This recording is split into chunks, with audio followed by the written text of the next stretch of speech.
Le mal moderne se caractérise par sa déconnexion d'avec l'intention mauvaise.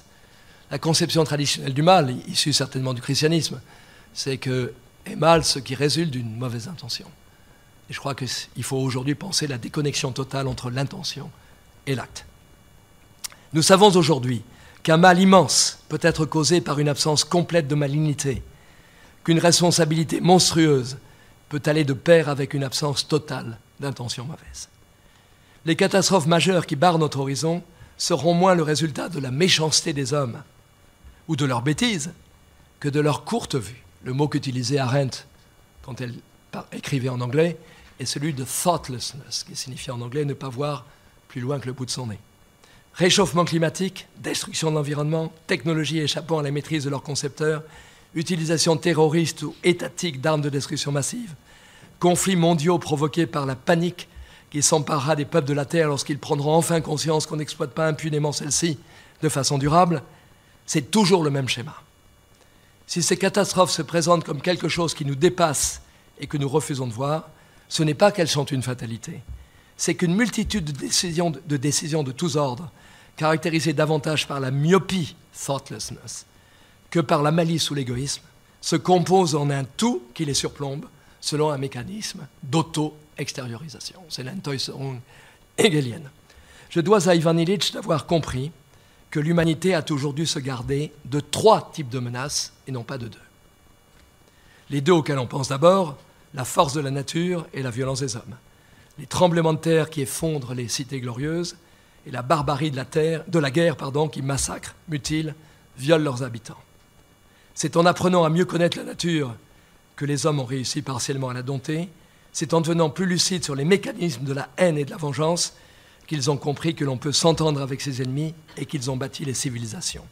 Mais il existe un 3e front sur lequel il est beaucoup plus difficile de se battre, car l'ennemi, c'est nous-mêmes.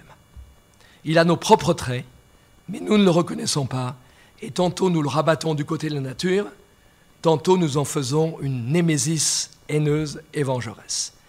Le mal qui nous fond sur la tête depuis ce 3e front est la contrepartie de notre faculté d'agir, c'est-à-dire de déclencher des processus irréversibles et qui n'ont pas de fin, lesquels peuvent se retourner contre nous et prendre la forme de puissances hostiles qui nous détruisent. Grand lecteur de Hannah Arendt, qu'il connaissait personnellement et qu'il m'a présenté d'ailleurs, j'ai eu cette chance, Illich savait bien que cette faculté s'exerce d'abord dans le réseau des relations humaines. L'action et la parole engendrent des histoires dont nul ne peut se dire l'auteur et qui connaissent parfois, souvent, un dénouement tragique. De cette expérience primordiale de l'autonomisation de l'action par rapport aux intentions des acteurs sont probablement nés le sacré, la tragédie, la religion et la politique. Autant de dispositifs symboliques et réels susceptibles de maintenir dans des limites cette capacité d'agir. Le fait totalement inédit qui caractérise nos sociétés fondées sur la science et la technique est que nous sommes désormais capables de déclencher de tels processus dans et sur la nature elle-même. Avec une préscience extraordinaire, Hannah Arendt analysait dès 1958, dans son livre Human Condition, cette mutation de l'action. Les sécheresses, cyclones et autres tsunamis de demain, ou tout simplement le temps qu'il fera, ce temps qui depuis toujours sert de métonymie ou de métaphore à la nature, eh bien ce seront les produits de nos actions. Nous ne les aurons pas faits au sens de fabriquer, car l'activité de fabrication, poiesis pour les Grecs, contrairement à l'action, praxis, a non seulement un commencement, mais aussi une fin, dans les 2 sens du mot fin, but et terminaison. Non, ils seront les produits inattendus des processus irréversibles que nous aurons déclenchés, souvent sans le vouloir ni le savoir. Les intentions n'ont rien à voir à ça.